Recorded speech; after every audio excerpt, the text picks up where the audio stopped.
Ngunit dapat maging realistic din tayo na yun nga, automated yung election, so dapat maging ano tayo, kumbaga maging vigilant at maging mapagmasid at talagang i-monitor natin ang upcoming election na walang mangyayaring any possibility ng dayaan. Hopefully wala. So it's a numbers games. So kung mas marami ang numero ng panig ni Pangulong Duterte at ni VP Sara, so the possibility of her being to stay as Vice President higher. So mas pabor ang numero sa side ni VP Sara at side ni former President. Grabe, napakahusay ho nitong si Prof. Ana Malindugo. Isa ho yan sa mga pina-follow nating political analyst. Palakpakan ho muna natin, napakahusay ho ng pag-aanalisa niya dito kung ano yung mga pwedeng mangyari kung sakaling mag-umpisa yung impeachment laban dito kay Vice President Sara Duterte. At dito rin ho sa video na to, magbibigay ho tayo ng ating reaksyon kaugnay sa pag-eepal nitong si Pia Cayetano. Alam mo Ma'am Pia, Senator Pia, ang pumipigil lang ho talaga sa karamihan ng mga vlogger para banatang kayo, itong si Senator Alan Peter Cayetano. Kung wala ho siya, matagal na ho kayong bugbog sarado. Una sa lahat, para sa mga kandidato ng mga taga-alyansa, kung yung mga isyong kinahaharap ngayon ng ating bansa, magpapahapyaw lang kayo at hindi nyo tatalakayin ng talagang yung kabuuan, kung ano nga ba yung bigger picture, ika nga kung tawagin. Kung hindi rin kayo pupunta doon, mas mainam na wag nyo ng pag-usapan. Napakatamlay ng mga atake nyo sa mga issue ng ating bansa ngayong mga panahon na to. Hindi ho kagaya ng ating mga kandidato. Una na ho dyan, itong si Pastor Apollo Kibuloy, kahit nasa piitan yan, itong si Atty. Vic Rodriguez, si Congressman Rodante Marcoleta, ika nga, wala hong pumipigil sa kanila na pag-usapan yung mga issue na kinahaharap natin at yung mga issue na ipinupukol doon sa nagdang administrasyon. Di ba? Wala ho silang iniilagang issue, ika nga. Ano sinasabi nila pag issue ng EJK? Kasampahan nyo ng kaso. By all means, lahat ng may reklamo, magsampa kayo sa DOJ. Wala akong problema. Di ba? Pagdating dito sa mga issue kinahaharap ng ating bansa, ganun din ho ang atake nila. Hindi ho sila kagaya nitong mga kandidato ng alyansa. Yung napakasupot ho nung kanilang mga atake sa mga issue, yung tipong para mapag-usapan lang ang kanilang pangalan, yung tipong para ma-share lang yung video nila dahil napag-usapan o pinahapyawan nila yung mga maiinit na issue sa ating bansa. Wag ho kayong magpabudol ha. Kahit ano pa hong mangyari, yung mga nasa lineup ng alyansa na yan, hindi ho talaga natin iboboto. Pero bago lahat ng yan, isang like at isang subscribe. Masaya na ho tayo dyan sa mga gusto sumali sa ating community. Yung join button nandyan lang ho sa baba. Sa mga hindi pa ho nakasubscribe, mag-subscribe na ho kayo. Nako, napakarami ho nang natanggap nating damit. Marami ho tayong damit ngayon. Bukas ho tayo magkakaroon ng raffle. Kaya kung di pa kayo nakasubscribe. Di ba yung mga nagpaparapol ng damit yung delivery, yung shipping fee doon siya magre-receive. Dito ho, wala ho kayong babayaran. Ako na, si PH update na ho, bahala dyan sa shipping fee na yan. Bukas na lang ho yun kasi medyo mahaba-haba pag-uusapan natin dito. Bago tayo dumako dito kay Prof. Ana Malindugo, siya sa mga iniidolo nating political analyst yan. Talagang sobrang pag yan ho ang sumalansan sa mga issue, ika nga, talagang pati yung mga mahirap umintindi kagaya ni PH Update, maiintindihan sigurado. Eto, kay ano muna tayo, kay Pia Cayetano. Eto pag-usaping PhilHealth, wag muna tayo doon sa mga programa. Kasi paano tayo magkakaprograma kung yung budget ilinipat? Wag muna tayo magbida-bida na akala ko joke. Wag ganon. Wag ganon. Ito, pakinggan natin to. We don't deserve medical care kasi wala kami pera. So that's the job of PhilHealth. So kung maririnig ko sa Supreme Court, sagot mismo sa Supreme Court Justice na ang goal is 18% lang ang sasaluhin ng PhilHealth. Akala ko joke. Teka lang. Okay, ano ka na Ikaw ba yung vice chair ng Blue Ribbon o ikaw yung chairman ng Blue Ribbon ngayon?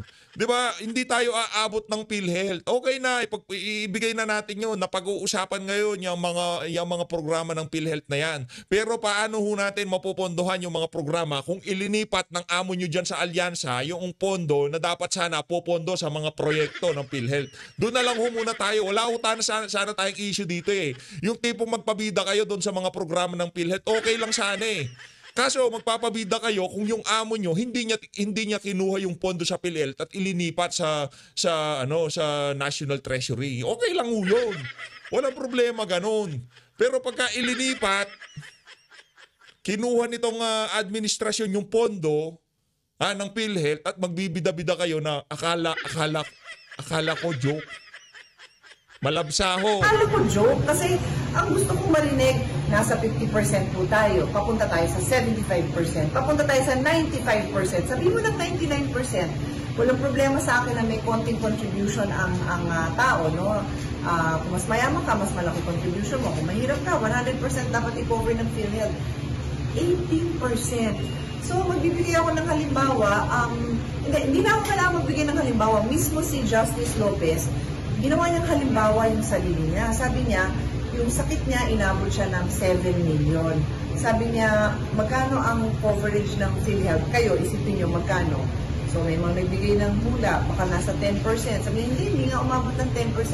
Ang sinalo lang ni PhilHealth ay nasa 2%. So pag-uusapan natin yung coverage ng PhilHealth.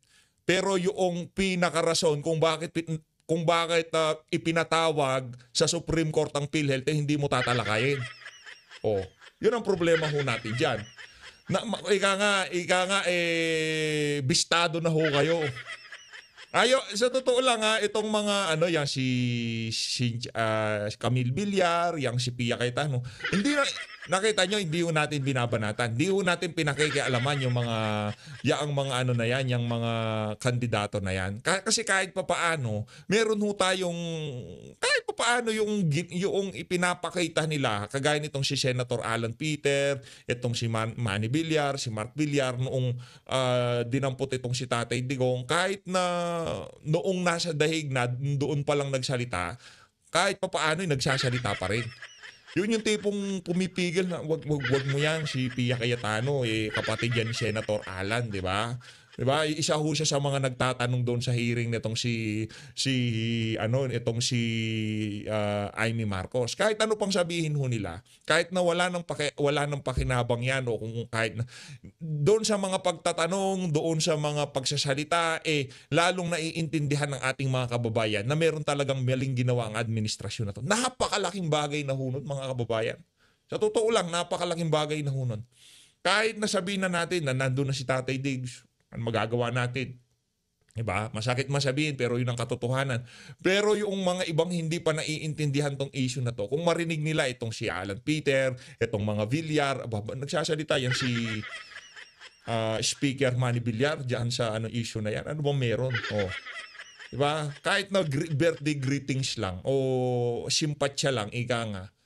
Merong kagat kung ikaw ay taga-suporta ni dating Pangulong Rodrigo Duterte. Pero alam naman natin na kargado pa rin ng politika yan kasi tumatakbo yung anak nila. Wag ko kayong magpabudol. Kumbaga, binibigyan lang natin ng pasasalamat kahit pa paano. Pero kargado ko talaga ng lahat ng politika, lahat ng nangyayari ngayong mga panahon na to. Ang pagsasalita ng mga politiko, pakikipagsimpatya sa ganito. Alam ho nila na mababa yung kanilang mga manok dito sa papalapit na 2025 midterm election. Alam ho ng mga Cayetano. Alam ho ng mga Villar, yang si Camille, mahihirapan ho yan. Sa totoo lang.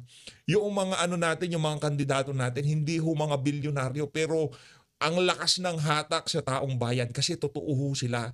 Kasi napag-uusapan nila yung mga maiinit na issue ngayon sa ating bansa. PhilHealth, impeachment. Kayo, hindi nyo mapag-uusapan yan.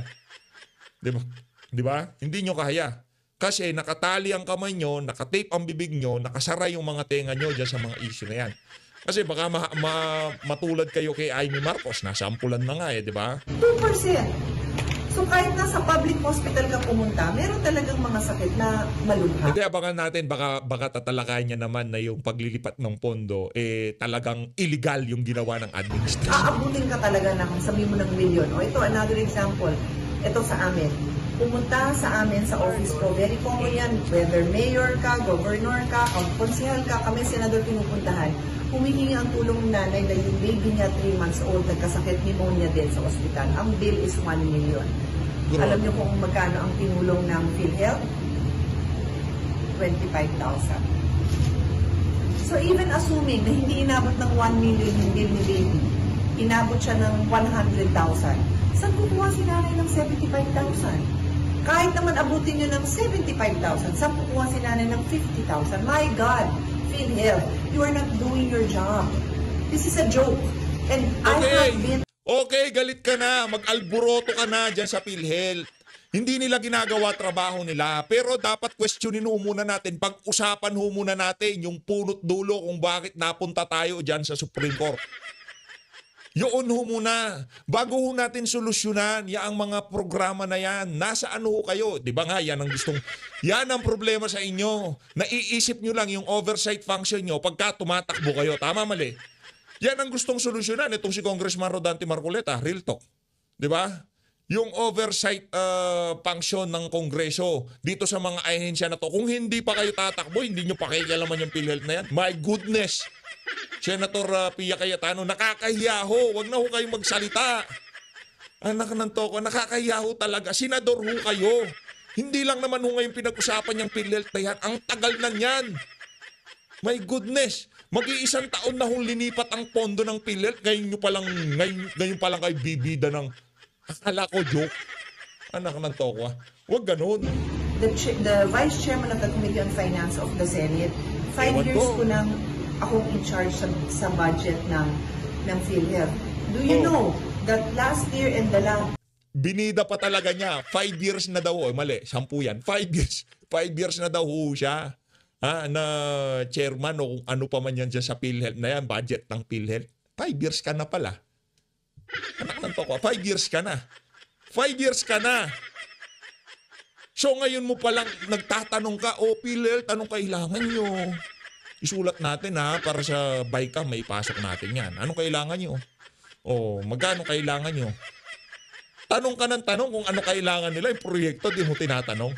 Kung hindi pa kinwestiyon yung paglilipat ng pondo sa PhilHealth papunta sa kamay ni Marcos Jr., di pa kayo magsasalita. Pambihira naman. For the past years, hindi nga sila humingi ng pondo. Sabi nila, sapat ang pondo nila. Sabi nila, sapat ang pondo. Sapat ang pondo, tapos 18% pa lang ang kaya nung i-cover. And then by 2028, which is just 3 years from now, Kwento. ang nila is 28%. Kwento. Saan kukuha ang tao ng balanse nun? Saan? So joke na talaga to. So para sa akin, by the way, chairman din ako ng Committee on Blue Ribbon. Baka kailangan i-Blue Ribbon pa talaga to para malaman kasi... Hindi, i-Blue Ribbon muna natin yung paglilipat ng pondo bago yung proyekto. Kasi mas marami tayong magagawang proyekto kung nandoon na maibabalik yung bilyong kinuha ng Marcos administration mula sa PhilHealth. Mas marami tayong mapopondohan na proyekto sa PhilHealth. Zero billing, di ba? Kaya natin gawin yun. 60 billion ba naman ang kinuha, di ba? Yun, doon ho muna tayo.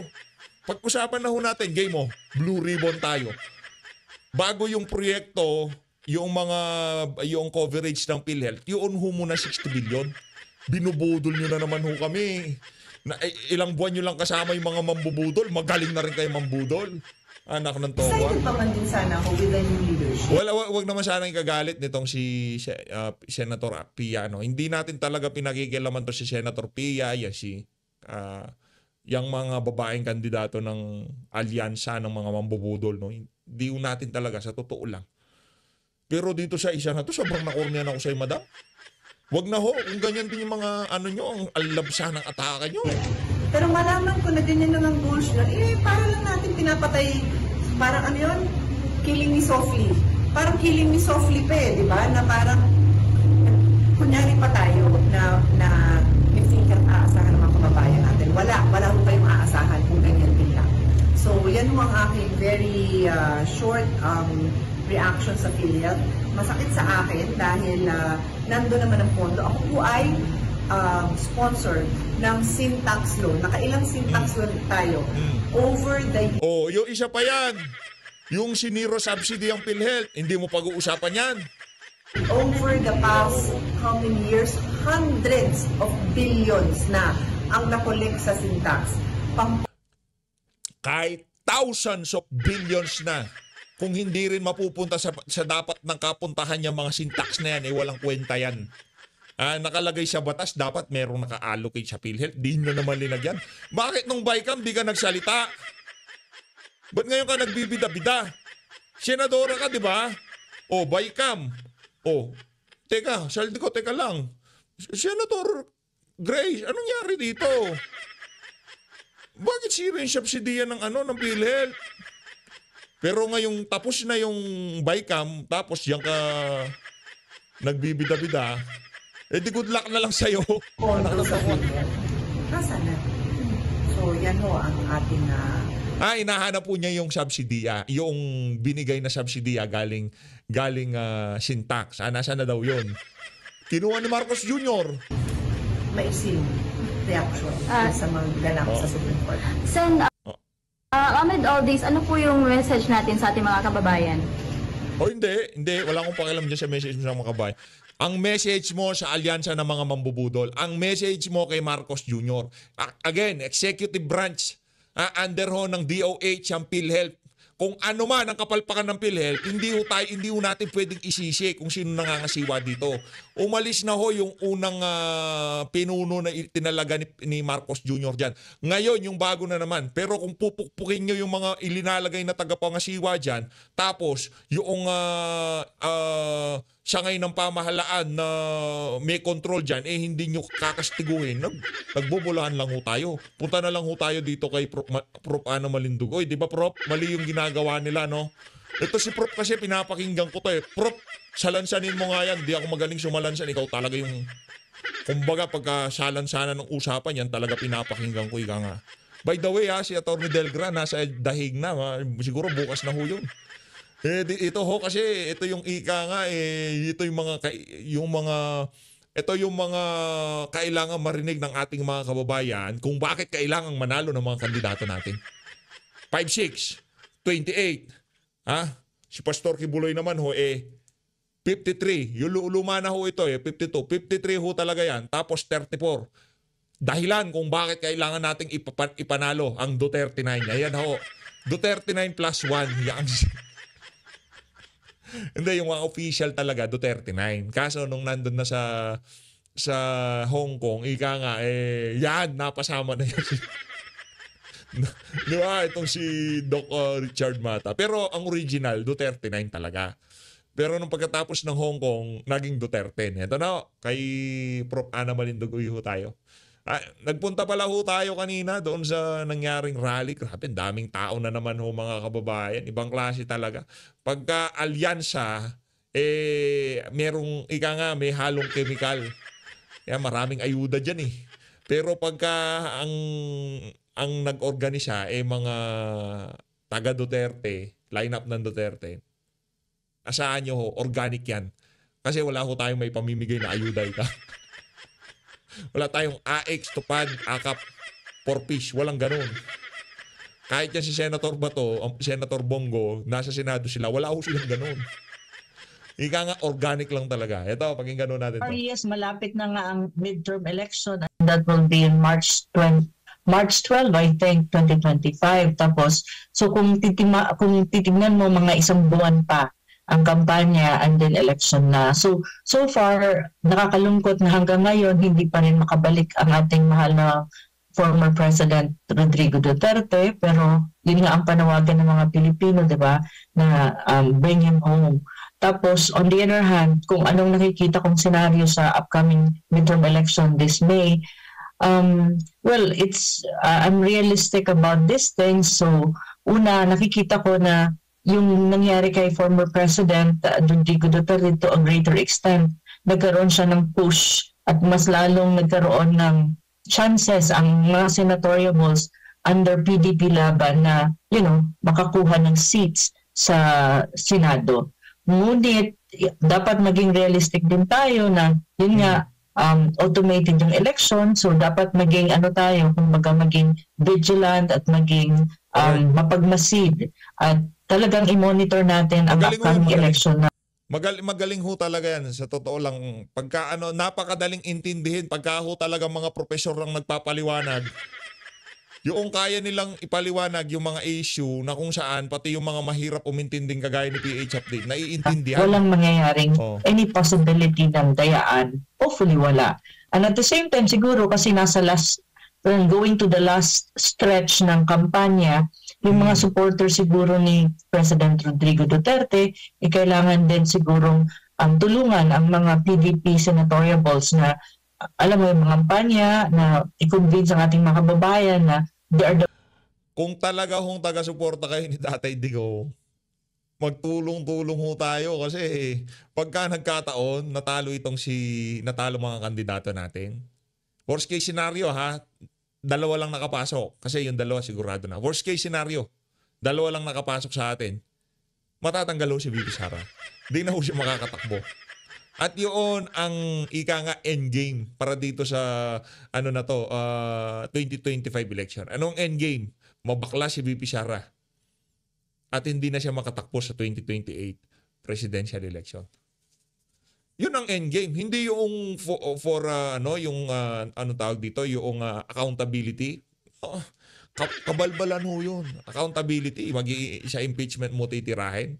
Bakit hindi mo pa imbestigahan sa DOJ, Ombudsman, kung ano pa man yung ahensya ng pamahalan na makakakana dyan sa Office of the Vice President. Di ba? Yan wala naman ho dyan. Wala namang kulong yan eh. Di ba? Matatanggal lang ho siya sa pwesto at hindi na makakatakbo. Yun lang ho talaga ang impeachment. O tapos rekomendasyon. Pero wala hong kaparusahan. Yun lang ang kaparusahan. Multa, walang multa. Kulong, walang kulong. Wala hong ganun. Kaya hindi naman ho yung hustisya, accountability yung hinahabol dyan. Ang gusto lang ho talaga nilang mangyari, hindi na makatakbo itong si VP Sara. They are what you call the better alternative sa ibang pang kumakandidato kasi in a way they're under the leadership in many ways ng former President Duterte. So yun yung mga nakikita ko. Ang pinangambahan ko lang talaga, Admar at saka MJ, is yung possibility kung magkakaroon ng gayaan sa election. But hopefully nga, hindi. Pero andyan yan eh. It's a possibility eh. So yun.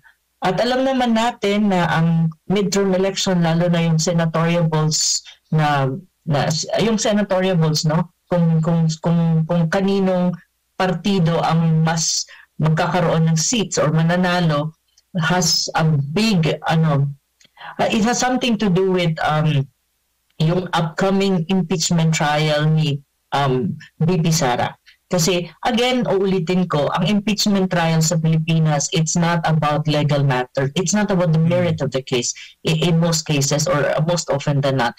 It's really all about politics. It's a political proceedings. So it's a numbers games. So kung mas marami ang numero ng panig ni Pangulong Duterte at ni VP Sara, so the possibility of her being to stay as Vice President kapag nilaban niya yung impeachment trial sa July 2, then that is higher. Kung mas pabor ang numero sa side ni VP Sara at side ni former President.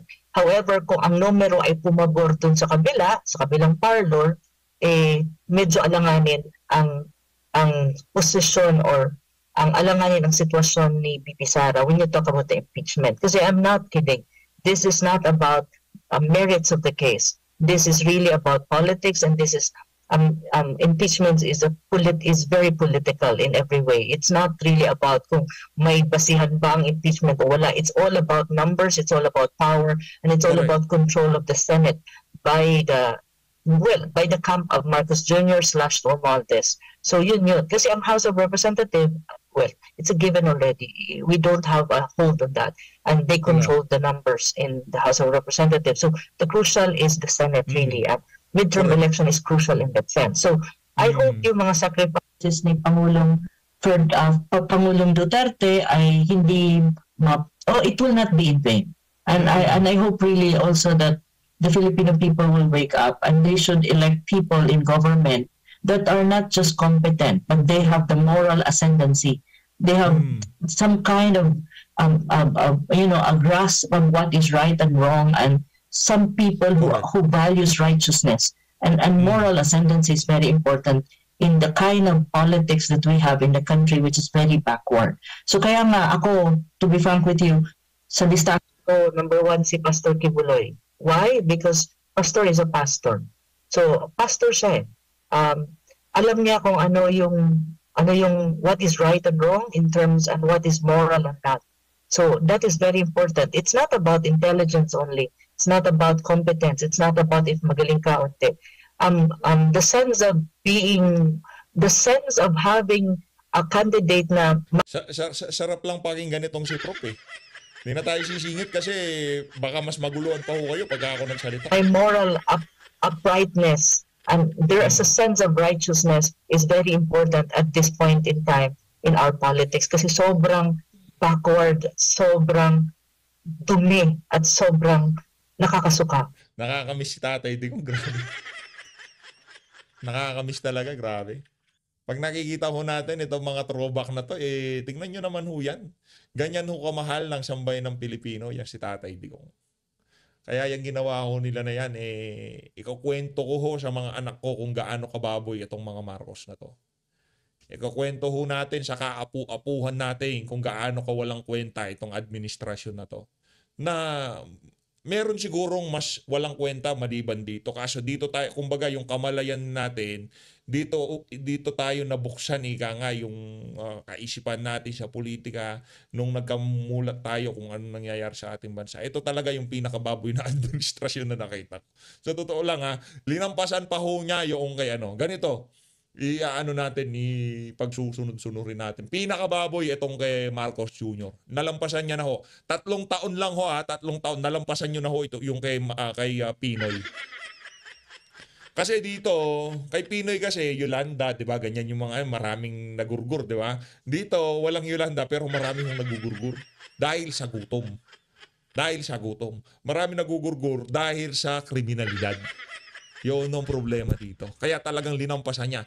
Pinaka-worst, mula nung nagkaisip tayo, Marcos Jr., Panot, siguro Marcos Jr., Panot, Erap Estrada, Gloria Macapagal-Arroyo.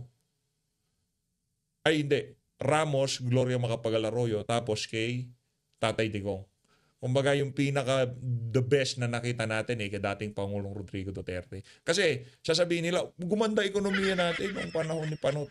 Yun ho, kinarga ho, noon ho kasing pumasok itong si Panot, inakondisyon nitong si Gloria Macapagal-Arroyo yung ating ekonomiya. Kaso yung pag-unlad natin, hindi naman ho random ng mga ordinaryong Pilipino. Kumbaga, gumaganda yung ekonomiya natin sa papel.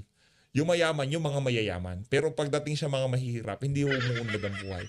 Yun naman ang problema doon sa panahon nitong si Panot. Yung mayaman, yung mga oligarko, yung mga malalapit sa pamilya nila. Yun base yun sa ating naintindihan at nakita. Ngayon, kung mali tayo, edi tama kayo. To be frank with you. So we need more people who have this kind of moral ascendancy, I think, to be in office, in elected position, Yeah, Prof. Pero yung sinabi nitong si Prof, kailangan ho talaga nating maging mapagmatsyag dahil dayaan is waving nga. Nakita nyo ho yung mga campaign paraphernalias na nadiskubre dyan sa may Davao. Nakita nyo ho yun. O para saan gagamitin yun? Kailangan magpaliwanag ng COMELEC doon. Para saan yun? Siyempre papalusutan yan. Ngayon, pagka pinalusutan, magagawa natin, yun ang paliwanag ng administrasyon. Wala ko tayong magagawa. Maging yung COMELEC na yan, kontrolado ho ng executive yan. Kahit na, yung Constitutional Commission, dapat, di ba, independent yan. Hindi ho. Kontrolado pa rin ng, ng executive, Bago ang pagpapatuloy ng ating panayam, atin munang panoorin ang live na speech ni Boss sa Cebu. Dahil sa mga gawa-gawang kaso. Dito tayo kay Boss Dada. Idol natin yan Siya sa mga banateros Pagka banateros, madiin hong bumira yan Totoo lang Wala pa ho tayo sa kalingingan ng mga banateros. Banateros, yan ang tugatog Yung mga malulupit talagang bumalagbag. Tayo nandun lang tayo sa pinaka first step Yan talaga magagaling. Hindi, no joke Hindi hindi pagbibiro. Sa mga banateros, isa ho si Boss Dada, pinapanood naman natin lahat. Pero kasi ito, yung vlog nitong si Boss Dada, medyo unique Yung napakakalmado niya, pero yung dinideliver niya, dumidiin. Yung naman kay Coach Oli, medyo, paano ko ba sasabihin? Kay Coach Oli, puno rin ng emosyon. Hindi yan yung tipong kagaya sa atin na mayat-mayat tumatawa. Wala ho siyang ganun. Pero mahusay ho yung mga punto de vista nila. Yung tipong mapapaganito ka na lang aba, oo nga no. Hindi ko naisip yun Hindi ka naman nag-iisip PH Dahil si Pastor Apollo Kibuloy ay kaibigan ni Pangulong Duterte. Kung matatandaan ninyo, ang unang-unang inatake ng gobyernong ito ay si Pastor Apollo Kibuloy. Ang kanyang istasyon na SMNI kung saan nagsasalita si Pangulong Duterte, tinanggalan nila ng prangkisa. Yung mga news anchors ng SMNI na nagtanong kung nasaan nila dinadala ang pera ng taong bayan, ikinulong. Sunod-sunod na po yan. Si Pastor Apollo Kibuloy, biglang ipinatawag sa Senado, biglang binuhay yung kanyang mga kaso. Lahat po ng kaso ni Pastor Apollo Kibuloy na kinakaharap ngayon, lahat po yan na-dismiss na 4 years ago. Matagal na pong dismiss yan, pero binuhay nila kasi kailangan nilang gipitin si Pastor Apollo Kibuloy. Correct. Hindi tayo naniwala kay Pastor Apollo Kibuloy noon. Nung sinabi ni Pastor Apollo Kibuloy na siya ay gustong kunin ng mga Amerikano at siya ay gustong patahimikin ng mga Amerikano, yung ano niya, yung nung nagtatago na siya, 'di ba, naglalabas siya ng mga video, audio recording na ang gagawin sa akin extraordinary rendition. 'Di ba? Naalala niyo ho 'yon? Yung ano lang siya, yung merong caption lang yung nagsasalita. Pero walang video si Pastor Kibuloy. Ito gagawin sa akin, yung pagkakasunod-sunod, kukunin ako, ililipad ako, tapos hindi na ako makikita. Yon ang gagawin kay Pastor Kibuloy. Lahat ng sinabi ni Pastor Kibuloy, nangyari ho lahat kay dating Pangulong Rodrigo Duterte. Ika nga, nanostra niya na mangyayari sa kanya, pero nangyari ho lahat kay Tatay Digong. Pag nakita siya, sasakay siya sa aeroplano, hindi na siya makikita. Itong si Tatay Digong, hindi magagawa yun kasi kailangan nilang ipakita si Tatay Digong Di ba? Ano yan kumbaga ICC. Pero yung kay Pastor Kibuloy, iba ho yun. Ika nga mga halang ang bituka ng mga naghahanap sa kanya ng mga panahon na yon. Pero masaya tayo na hindi nangyari yon, pero mas masaya tayo kung wala sa kulungan si Pastor Kibuloy. Di ba? Ika nga mas kung yung suporta na ipinapakita ng KOJC ng ni Pastor Kibuloy kay Tatay Digong ngayong mga panahon na to, ganito kalaki. Siguro kung nasa laya ako si Pastor Kibuloy, ganyan kalaki. Baka, di ba? Baka ano yan, yung tipong mayat maya talagang merong, baka nasa nasa daig na, di ba? Malamang nasa daig na si Pastor Kibuloy kung sakaling wala lang siyang problemang kinaharap at nandoon yung kanyang talagang tinuturing niyang kaibigan. Pupunta yan doon. Si Atty. Delgra nandyan na. Siguro sana kasama itong si Atty. Delgra sa defense team nitong si dating Pangulong Rodrigo Duterte. Naiisip po kasi natin, if ever nakasama, isa po kasi siya doon sa mga nasa loob. Kung nung Villamor Villamor Air Base, kung i-raise nila yung legality o yung jurisdiction o kung ano pa man, yung the way na dinampot si Tatay Digong mula sa Pilipinas papunta Netherlands, siya ho talaga yung pinaka-ika nga ay makakapaglahad na hindi yan dinala sa local court, ika nga yung korte sa Pilipinas. Hindi binigay ng mga humuli sa kanya, hindi yung karapatan niya hindi ginalang ng mga hinuli sa kanya. Kaya kasi meron nung prinsipyo na pagka inumpisahan mo yung illegal arrest, lahat yan illegal na. Pagka nakakuha ka ng illegal na ebidensya, mula doon illegal na ho yan. Hindi ho pwedeng maging legal yung illegal. Kaya kung mali yung huli kay Tatay Digong, lahat ho mapahanggang sa ngayong punto na to, lahat ng ginagawa nila kay dating Pangulong Rodrigo Duterte illegal. Yun ho yun. Kaya itong si Atty. Delgra, kung sakaling kasali siya, talagang mapapatutuhanan niya kasi saksing buhay ho siya doon sa mga naranasan ni dating Pangulong Rodrigo Duterte doon sa Villamor Air Base. As always, dito na ho tatapusin ang ating reaction video. Lang ho tayo dito kay Boss Dada. Ano yan? Malaki yan, pero pagka na-meet nyo ho in person yan, napaka gentle. Hindi naman siya yung Yung tipong laki-laki. Akala mo nakaka-intimidate pag nakikita niya, di ba? Pero ano yan, mababait. Maraming salamat daw sa pagsuporta. Mag-ingat to kayong lahat. Mahalin natin ng Pilipinas. Palakpakan natin itong si Prof. Ana Malindugoy. Asan na si Prof? Lagay ko lang dito. Idol ko talaga to Totoo lang. Isa ito sa mga pina-follow ko. Si Ma'am Sas, si Prof. Ana Malindugoy. Sino pa ba? Yung mga nasa ibang bansa. Yan si Attorney Trix. Yung mga taga third floor, syempre. Yan. Yung mga ano natin yan. Sinusubaybayan ho talaga natin. Kanya-kanya ho kasing style ng pagbablog No, yung meron hong intelihente, meron naman yung yung di marunong kagaya ni PH Update. Mag-ingat po kayo lahat, mahal natin Pilipinas. Paki-share ho ng video na to. Mag-subscribe po kayo dahil bukas nako. Siyang gabundok yung mga damit natin, gabundok. Sinong gusto tag-dalawa-dalawa, walang problema. Tag-dalawa-dalawa ho yung pamimigay ko. Sabihin ko sa inyo, pati mga ano nyo, pati lahat ng angka nyo, bibigyan ko ng damit. Wala na akong ipipin ko na doon sa pinakataas Pinakataas yung email address, tapos magpapalipas tayo ng 10 minutes. Lahat ng nag-email bibigyan natin ng damit. Marami po tayong damit. Huwag po kayo magtulakan bukas. Marami tayo. Maraming salamat po mga kababayan. No? Mag-ingat po kayo lahat kung nasan dako man kayo ng daigdig naroon ngayong mga panahon. Para sa mga OFW, maraming salamat po sa pag-support sa PH Update. Nakapag mega love shoutout na tayo. Teka lang teka lang. Yarin lamang nandito na tayo sa mga nagpakulay, may mega love shoutout ko na kayo. Ibang klase naman yan. Itong si Ma'am Susan Pujikawa, mandalang lang magparamdam pero pangdiinan. Ma'am Susan Pujikawa, mega love shoutout. 1,000 yan.